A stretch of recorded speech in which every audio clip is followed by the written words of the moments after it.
am Miss Chris, and today I'm smooshing together a bunch of different skills and techniques from past videos.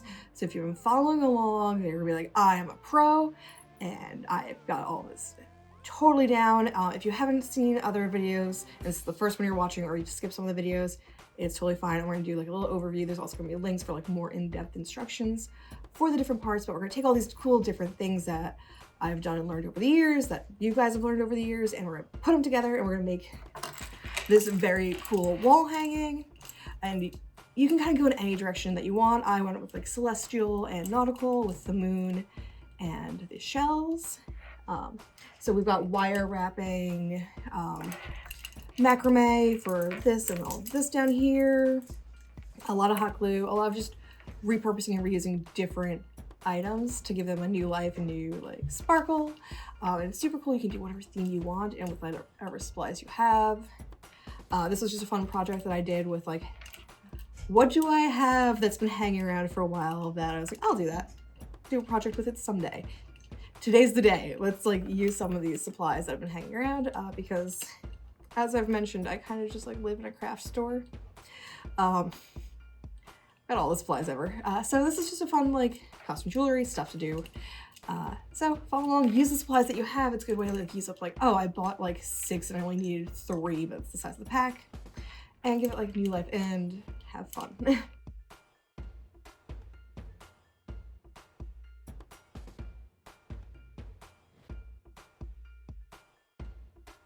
I'm using 2 different sizes of embroidery hoops to create the moon shape for this project.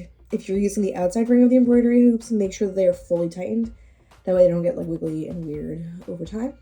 I'm starting by wrapping the smaller embroidery hoop with the jute or twine, whatever you want to use.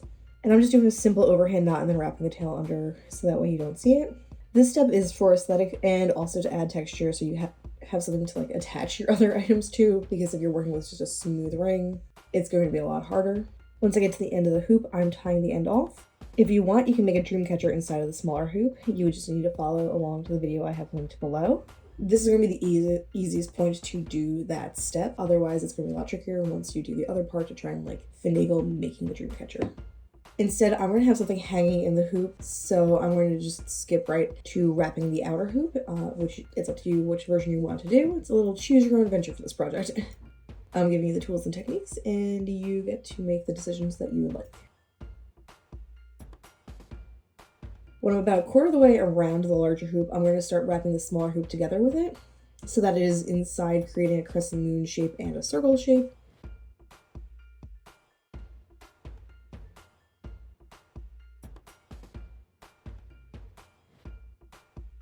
After wrapping both of the hoops, I'm weaving the twine between the 2 hoops and the crescent moon section, first toward one end, then back to the other. So that there's 2 layers of intersecting fiber, making little like either V's or crosses depending on how yours are coming out to look. These are part of the design and are also to attach all the embellishments. So more is more in this step. Like you want to have more to work with, more texture, more things to attach stuff to. I'm now arranging like costume jewelry and flowers and different items onto where I think they're going to look best on this crescent moon section. I'm then weaving in all of these little decorations and hot gluing them into place so that way they stay where I'm putting them and where I want them.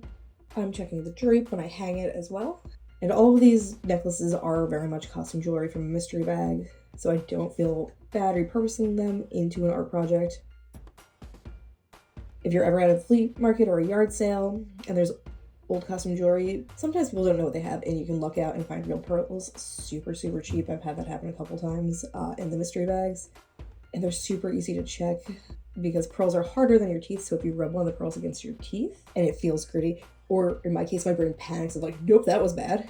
They're real pearls, which is super cool. Just like a little fun fact to keep in the back of your mind if you like to go like thrifting.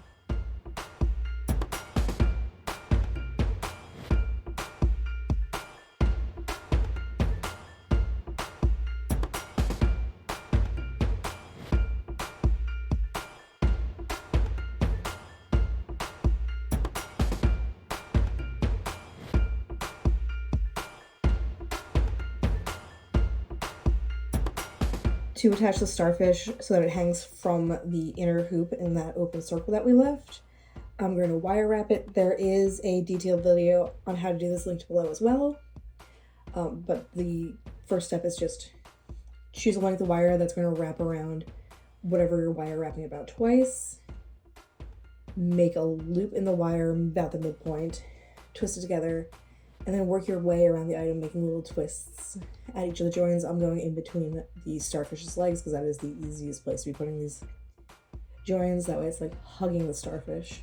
And then when it's loose and floppy and weird, I'm not worrying about that because I'm going to tighten it up later. Then I just wrap the ends of the wire, trim them down to something reasonable to where I started. And like I mentioned, we're going to tighten up the loose spots by just giving a little twist of my pliers to tighten everything in nice and tight.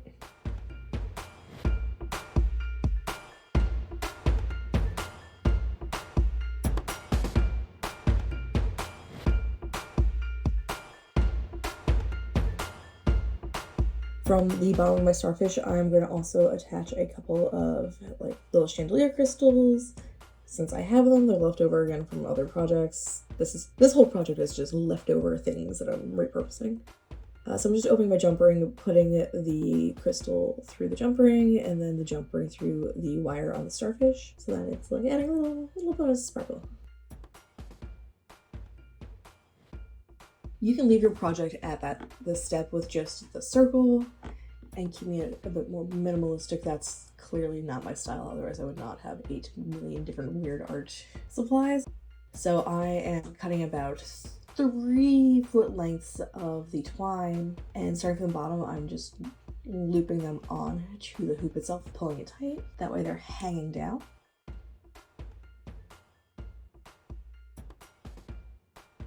And I want this to look really full. I don't want it to look like scraggly.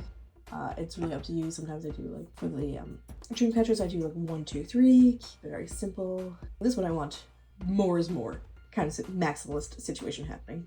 So I'm adding a ton of this fiber into the bottom.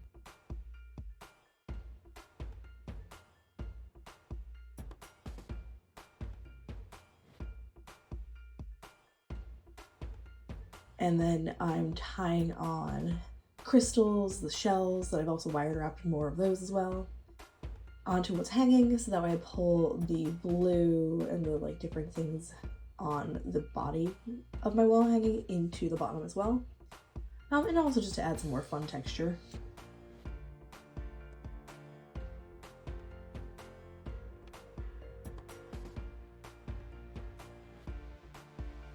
Once everything's been added on here that I want to add on, I'm going to kind of comb these out so they lay mostly flat. Everything's kind of at different levels, so it's not like a horizontal line. It's decoratively scattered through our hanging parts.